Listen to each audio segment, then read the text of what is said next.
파워로직스는 2차 전지용 배터리 보호 회로를 주로 생산하는 제조업체입니다.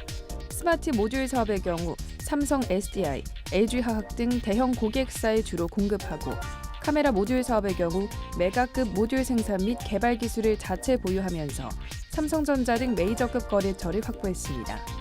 이러한 현재 제품군에 더해 에너지 저장 시스템 등 다양한 상품 개발을 통한 전략적 제휴 업체 간의 시너지 극대화를 발판으로 메이저 셀 업체로의 사업 확대를 추진 중인데요. 최근에는 듀얼 카메라의 시장 성장과 함께 주목을 받기도 했습니다.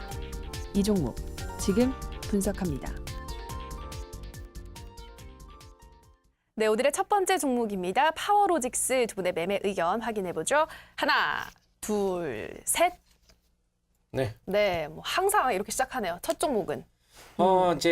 계속적으로 해서 매수 네. 의견을 들을 수밖에 없을 겁니다. 그러니까요. 왜냐하면 이제 종목이 딱 이제는 방향 자체가 이제 전환이 되고 있는 상태에서 또 재료 모멘텀이라든가 네. 또 흐름이 제가 좋은 종목 쪽으로 해서 이제 가지고 나오거든요. 그러니까요. 그래서 지금 이제 종목 자체가 2,000개가 넘는데 이 2,000개가 넘는 종목 중에서 실질적으로 해서 시장에서 우리가 관심 있게 봐야 될 종목이 네. 예, 그렇게 많지는 않습니다. 그래요. 어차피 제약바이오주는 마지막 파동이고 그렇죠. 또 다른 쪽에 있는 방향성이 확실한 종목을 우리가 좀 눈여겨봐야 되는데 그쵸. 그런 종목을 통해서 제가 통신 장비라든가 네. 스마트 팩토리 정말 제가 자신 있어 하는 맞아요. 그런 분야에다가 제가 소개를 해드렸습니다. 그쵸. 이제 오늘 제가 가지고 나온 이제 이 종목 네. 파워로이스.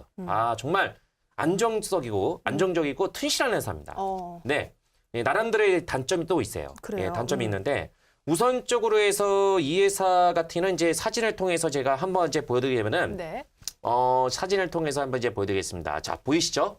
아마 이제 딱 보시게 되면은 뭘 느낄 수 있겠습니까? 우리 시청자님께서 쓰시는 이제 스마트폰, 배터리 부분 있죠? 네. 그 배터리 부분에 이제 보호회로가 있습니다. 이렇게 생기는 보호회로. 그쵸. 국내 시장에서는 이 회사를 따라올 수가 없습니다. 그래서 그래요. 국내 1차 해당되고 있는 점유율을 보이고 있고 이 회사가 이 보호회를 통해 가지고 납품을 하고 있는 1차 메인 벤더 회사가 바로 이제 삼성전자입니다. 그래서 올해 그 갤럭시 S 신제품 나왔었죠? 갤럭시 S8 그다음에 갤럭시 노트 A 시리즈 네. 이런 쪽으로 해서 이제 보회로 항상 이런 이제 보회로 쪽으로 해서 이렇게 이제 삼성을 통해서 이제 납품을 하고 있는 상태이기 때문에 나름대로 해서 매년 있잖아요. 네. 삼성 같은 경우는 1년에 2번 정도가 신제품이 나옵니다. 그렇죠. 연초에 한 번, 그리고 하반기 정도에 있어 이제 신제품이 출시가 되기 때문에 네. 그래서 안정적인 그런 이제 매출 구조를 가지고 있어요. 여기서 더 뻗어나가야 돼요. 그래서 두 번째는 이제 다음 화면을 통해서 이제 보여드리게 된다고 하게 되면은 네. 지금 이제 보시면 이렇습니다. 지금 또 이제 삼성을 통해서 보호회로뿐만 아니라 또 뭘 납품하고 있냐면은 자, 카메라 모듈. 그러면 카메라 모듈을 구성하는 제품은 뭐 렌즈가 있고 이미지 센서가 있고 또 액추에이터가 있고 또 여기서 이제 그 강압식 손떨림 방지가 있는데 이 모듈을 이제 그 납품하는 업체가 바로 이 회사입니다. 파워로이스. 그래서 카메라 모듈 이 모듈 쪽으로서 이제 납품 이제 벤더가 네. 이 회사하고 한 회사가 더 있어요. 근데 이 회사가 나름대로 해서 인정을 받고 있는 상태이기 때문에 메인 벤더로 선정을 돼 있습니다. 그래서 네. 삼성에다가 이런 이제 스마트폰을 만드는 이제 부품을 두 가지 정도로 이제 납품을 하고 있기 때문에 네. 되게 안정적인 그런 이제 공급처를 가지고 있다고 이제 보시면 되겠고 네. 여기에서 이제 국한하지 않고 더 나아가서 어때요? 이 회사의 자부심을 가지고 카메라 모듈 또는 이제 보회로 있잖아요. 네. 이런 이제 중국 업체라든가 해외 쪽을 통해서 뻗어나가야 됩니다. 아직까지는 좀 제한돼 있어요. 그래서 크게 성장하지 못하고 있지만은 그래도 삼성화재가 전 세계적으로 해서 이 스마트폰 시장에서는 부동의 1위를 차지하고 있는 상태이기 때문에 네. 안정적인 그런 공급망을 보고 있는 상태인데 우선적으로 제가 이제 바라보는 점수를 매긴다고 하게 되면 이렇습니다. 80점이요. 자, 80점. 이 종목은 5점이 더 들어가야 돼요. 원래. 그래요. 근데 5점이 더 들어가야 되는데 다음 그림을 통해서 왜 제가 80점을 드리냐면은 네. 실적적인 그런 부분에서 잘 보십시오. 2015년도부터 해가지고 매출액 대비해서 영업이익이 정말 나가요. 그만큼 네. 왜 매출액이 5천억 정도가 유지가 되고 있는데 영업이익이 왜 100억밖에 안 되고 있냐. 그러니까요. 이거는 아무래도 있잖아요. 네. 삼성에다가 이제 공급하고 있는 이제 부품 업체들 같은 경우는 단가 인하 있잖아요. 네. 2014년도인가요? 그때 이제 대대적인 단가 인하가 있었어요. 그래서 그때부터 해서 이제 이런 이제 부품 실적주들이 네. 상당히 단가 인하로 인해 가지고 예, 아무래도 이제 경기 이제 악화 소식으로 인해 가지고 그런 부분이 없잖아 있습니다. 그러니까 삼성이 아무래도 이제 그 갑과 을이에요. 예, 갑과 을이다 보니까 여기에 따라서 아무래도 이제 마진폭이 그렇게 크게 나오지는 못합니다. 그렇군요. 그래서 그런 부분을 참고하시면 되는데 네. 올해 정도에서 보시게 되면 어떻습니까?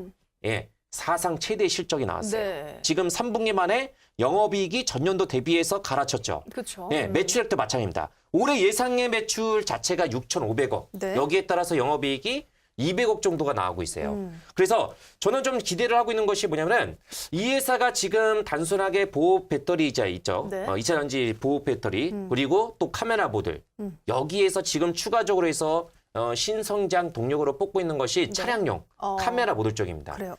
카메라 모듈 쪽, 차량용 쪽으로 해서 만약에 카메라 모듈 쪽으로 해서 지금 이제 그 집중적으로 해서 육성을 하고 있는 네. 예, 이런 카메라 전문적으로 해서 진행하고 있는 그 기업들이 많아요. 왜냐? 스마트폰에 들어가는 이 카메라 모듈 자체가 예, 저기 그 차량용 같은 경우는 네. 8개 정도가 들어갑니다. 아, 그래요. 8개가. 많이 들어가네요. 그래서 기존 스마트폰에 비해서 상당히 많이 들어가기 때문에 그러네요. 네. 카메라 모듈 관련된 종목군들이 그 업체들이 수익을 크게 볼 수밖에 없어요. 그리고 삼성 같은 경우는 그 전부터는 이제 싱글 카메라를 사용했잖아요. 이제 이번에는 어때요? 예, 듀얼 카메라가 본격적으로 탑재했죠. 그래서 실적이 보다 더 늘어났던 부분이었고 네. 여기에서 신성장 동료로 뽑고 있는 홍채 인식, 스마트폰에 들어가는 홍채 인식, 네. 그리고 더 나아가서 이제 뭘 해야 되냐면은 차량용 카메라 모듈 이런 부분 자체가 본격적으로 해서 매출에 기여를 해야 돼요. 그러면 지금 발생하는 매출액 대비해서 2배 정도 있죠. 매출액은 조금 더 올라가고 영업적인 이익 자체는 큰 폭으로 성장할 수 있어요. 거기다가 포커스를 두고요. 네. 자, 그리고 마지막입니다. 차트를 통해서 보시면은 네. 이제 드디어 이제 그 다음 화면을 통해서 보여드린다면 오랫동안 하향 추세가 지속이 그러네요. 됐어요. 예, 이 회사가 여태까지 빛을 본 적이 별로 없었습니다. 네. 그래서 오랫동안 장기 침체를 보였고 올해 그나마 좀 올라갔습니다. 이 회사가 전기 자동차, 중대형 배터리 네. 이런 시장도 이제 진출을 했기 때문에 네. 잠깐 전기차로 엮여가지고 올라갔던 그런 시점이 있었어요. 하반기에. 그죠? 그래서 지금은 어때요? 올라갔다가 한번 눌렀다가 다시 한번 돌려 나오고 있는 시점이기 때문에 네. 제가 그런 말씀을 드렸을 겁니다. 지금은 제약바이오주를 대체할 수 있는 업종이 없다. 그렇죠. 예, 원래 그를 업종을 대체할 수 있는 업종이 IT 업종입니다. 왜? 코스닥에서 차지하고 있는 시총 상위가 원래 업종을 놓고 보면 IT인데 제약바이오주한테 완전히 밀려버렸어요. 그래서 IT가 그거를 대체할 수 있는데 지금 어때요? 앞서 우리 앵커님께서 설명했죠. 중국 산업이 무접도로 해서 쫓아오고 있다. 그쵸. 반도체, 디스플레이. 근데 가장 실적이 좋다는 반도체하고 디스플레이가 어때요? 실적적인 부분이 다 반영이 된 상태에서 차익 매물이 내고 있어요. 왜? 내년도에서 중국에 무섭게 이제 추격을 할 수 있다는 이건 우려 섞인 얘기가 나오고 있다 보니까 네. 메이저 이런 이제 자금들이 빠져나오고 있다는 얘기예요. 그래서 그 자금들이 다른 쪽으로 가고 있거든요. 그래요. 근데 여기에서도 살아 올라가고 있는 종목이 있습니다.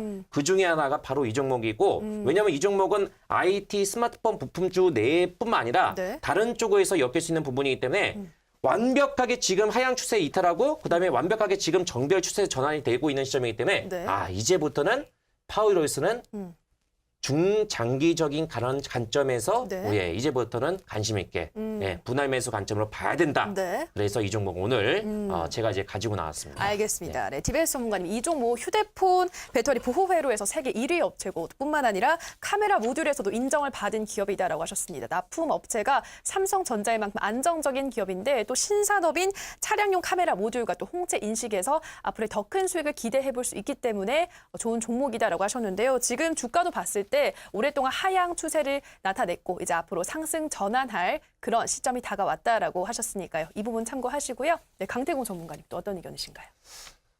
일단 뭐 이 파워로직스라는 종목은요. 네. DBS님이 못 따주신 5점을 제가 더 드리도록 하겠습니다. 드릴게요. 일단 네. 그만큼 괜찮은 기업이에요. 그래요. 실제로 이게 괜찮다고 말 수 있는 이유가 뭐냐면은 과거에는 휴대폰 이 부품 관련주들이 정말로 위험한 업종들이었어요. 왜냐하면은 휴대폰 부품 관련주들이 네. 이 품질 관리에서 조금만이라도 이제 그 실패하게 된다라고 하면은 그대로 그냥 소리 소문 없이 사라졌어요. 그래요. 그 중에 이제 대표 중에 하나가 이제 플렉스컴이라는 기업이 있었거든요. 그 기업도 이제 품질 관리에서 실패하게 끝나게 되면서 이제 사라지게 된 기업인데 네. 그만큼 지금 이제 살아남은 기업들은 이제 뭐 한마디로 좋게 말하면 이제 옥석 가리기를 통해서 떨어질 종목들은 다 떨어지고 네. 살아남아 있는 기업들만 살아남아 있다고 보면 그렇군요. 되거든요. 그래서 그 중에서도 이제 대표적인 게 이제 파워로직스라는 기업이고 이제 실제로 이 남아 있는 기업들 자체는 크게 부담이 없는 무리가 없다라고 말씀드리면서 투자를 해도 돼요. 네. 근데 제가 이 기업을 또 좋게 보는 이유가 최근에는 우리가 이제 PCB 부품 관련해 가지고 이 업종들, 이 네. 업체 위주로 뭐 BH라든지 인터플렉스가 강한 상승 보여줬거든요. 네. 근데 BH 같은 경우도 저가 대비 뭐 12배가 올라가고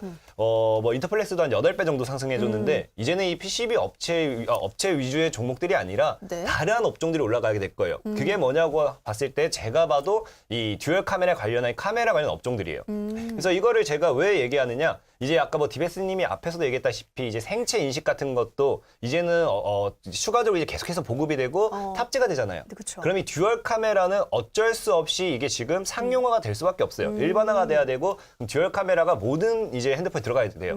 근데 이걸 제가 좋게 보는 이유가 뭐냐? 아직까지는 이 듀얼 카메라를 삼성전기가 이제 보급을 하고 있어요. 생산하고. 네. 근데 이제 최근에 삼성전자 쪽의 뉴스를 보면은 딱 나와 있는 게 뭐가 나와 있냐면요. 네, 이제 그 뉴스를 볼게요. 보면 삼성전자 이제 듀얼 카메라가 채택을 준비하면서 협력사 쪽에서도 물량 공급 기회를 준다라고요. 네. 그러다 보니까 만약에 여기서 파워로직스가 이제 앞으로 나오게 될 이제 갤럭시 제품들의 네. 이 물량을 공급하게 된다라고 하면은 당연하게 실적이 증가할 수밖에 없는 부분이고요. 네. 또 지금 이제 듀얼 카메라가 일반화가 되지도 않았는데 또 얘기가 나오고 있는 게 자, 다음 뉴스를 보도록 할게요. 이제 지금 어떤 얘기가 나오냐? 이제 업계에서 벌써 카메라 세대를 한 대 합치는 트리플 카메라까지 이야기가 나오고 있어요. 그러다 보니까 이 카메라 업종들 자체는요, 이 자기들끼리 지금 신나 있어요. 거의 자기들끼리 이제 미래에 대한 실적에 대한 기대감 때문에 그렇군요. 축배를 들고 있는 상황입니다. 네. 그러다 보니까 이 미래 업계 자체도 제가 봤을 때는 이제 PCB 업체가 워낙 과다하게 올라갔잖아요. 그쵸. 그렇다면 이제 PCB 업체 위주가 올라가기 좀 힘들고 그 다음에 후발주로 이제 올라갈 줄 종목이 휴대폰 부품 관련주에서는 아무래도 제가 봤을 때도 이 카메라 관련한 종목이 될 거다라고 네. 말씀드리고 또 디베스님은 이게 이제 하락하는 과정에서 상승이라고 했는데 저는 이 차트 부분 좀 다르게 보는 게 네. 차트 한번 보여드릴게요. 예, 최근에 이제 이 차트를 보면은 상승 후에 그 한 4년 아니죠. 1, 2, 3, 4, 5, 6년 동안 계속 횡보를 했어요. 네. 이 3,000대에서 4,000 구간에서 횡보를 했기 때문에 이 구간을 뚫지도 그리고 이탈하지도 않았다라는 거예요. 그러면 이제 이 구간을 뚫어낸다라고 하면은 강력한 상승을 보여줘야 되는 파동이 나와요. 그래서 저는 이게 하락 추세의 끝보다는 네. 6년 동안의 이 강력한 횡보가 있었기 때문에 이제는 큰 상승이 나와줘야 될 때라고 보고 있습니다. 그래서 저는 이제 매수하는 관점에서 보는 거고요. 알겠습니다. 강태훈 전문가님, PCB 업체 후발주로 이제 상승할 그런 종목이 카메라 관련주기 때문에 이제 듀얼 카메라가 상용화되고 있는 이 시점에서 이 업체가 삼성전자의 물량을 많이 공급하게 되면 당연히 주가 상승할 수밖에 없다라고 하셨고 또 주가 차트를 봤을 때도 6년간 이제 박스권에서 횡보를 했는데 이 박스권을 탈피하면 강력한 상승세가 나올 것이다라고 말씀해 주셨습니다.